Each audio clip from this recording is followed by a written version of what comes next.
Joining us now from the Pentagon, NBC News Chief Pentagon Correspondent Jim Miklaszewski. And from Capitol Hill, Republican Congressman Adam Kinzinger of Illinois, who is an Air Force veteran. Thanks to you both for being with us this morning. Hey, Mick, let's go to you first. I must tell you, yesterday we had John Tester on, who seemed to be saying nothing to see here, move along, move along. And as he was saying that, the mouths of people around this table who all like Senator Tester very much and respect Senator Tester very much, were just wide open. We didn't quite get that. What's your reporting show? Well, you know, one of the anomalies here is that once veterans get into the system, it's one of the best medical systems in the United States. The problem, as we've seen here, is actually getting into the system. And what we're not likely to hear today in the testimony from Secretary Shinseki is any new details about this latest scandal that 40 may have died while waiting for care. And you can understand that, and they'll hide behind the fact that an IG's investigation is still underway. But let me give you one quote from Shinseki's opening statement that I think is very telling.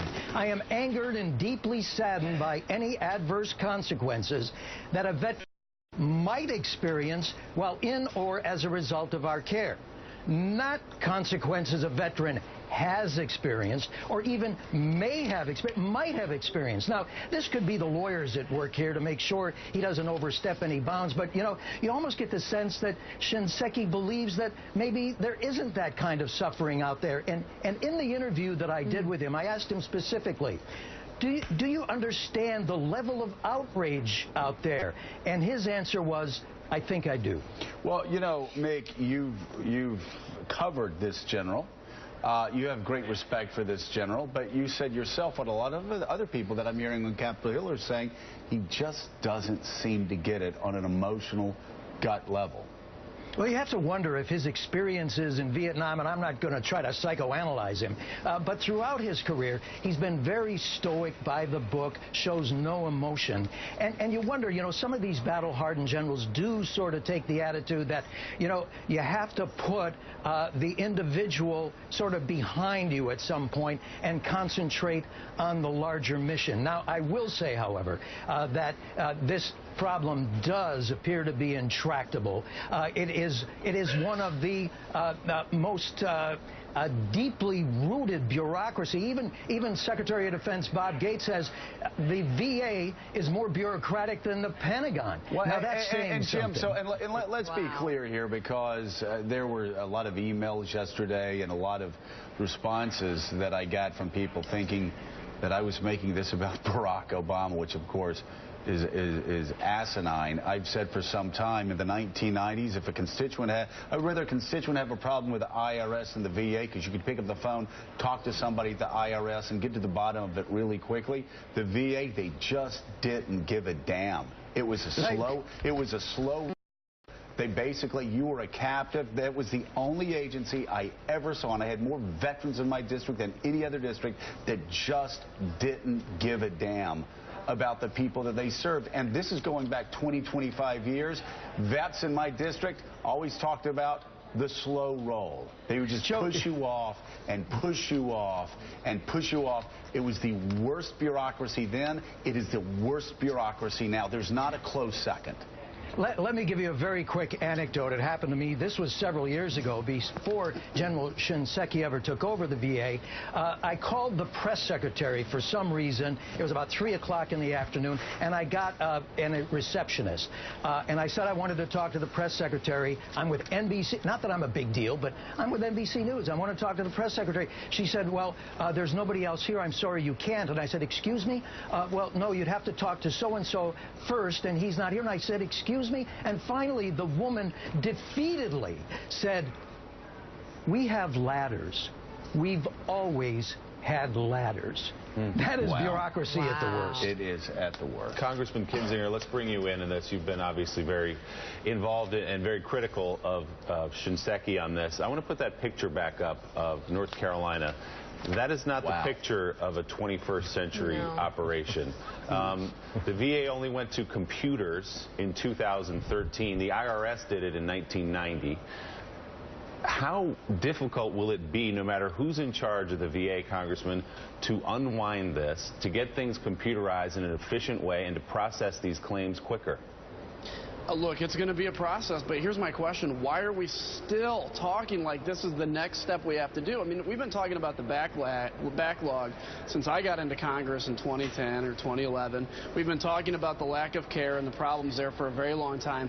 And time we talk about this issue, it's, well, we need to have a study or we need to do the next thing. It is high time that the VA take this dead seriously. If we're going to ask people to be willing to give their lives for their country, many of whom I fought with in Iraq, we have to be willing to take care of them in the part of the life when they need it the most. So this is essential. It is time to move forward. I was shocked by Senator Tester's comments, to be honest with you. I mean, look, there's nothing to excuse here. There's no reason to come out and defend the VA except to say they got to get their stuff in gear and get it in gear now. And I hope it happens. Couldn't agree more, Congressman, and that's why we're here to talk about this. So what do you propose? What can happen right now? What can we do today to make this system more efficient?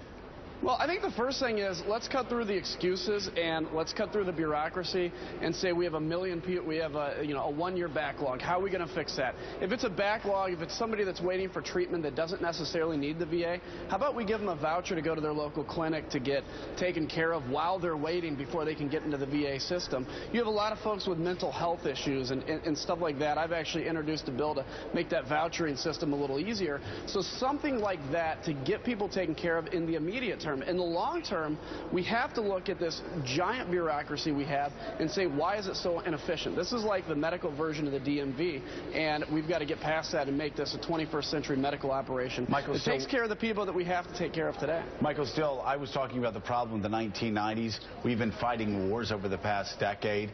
Americans are still dying and suffering in Afghanistan this morning as we're on this show. That takes a bad situation and makes it so much worse. I'm a Republican. You're a Republican, small government Republican. You look at Paul Ryan's budget, though. I mean, the way he was narrowing the deficit was actually going after military health care benefits. Like, if we want to fix this, it's going to take a big investment, especially after a decade of war.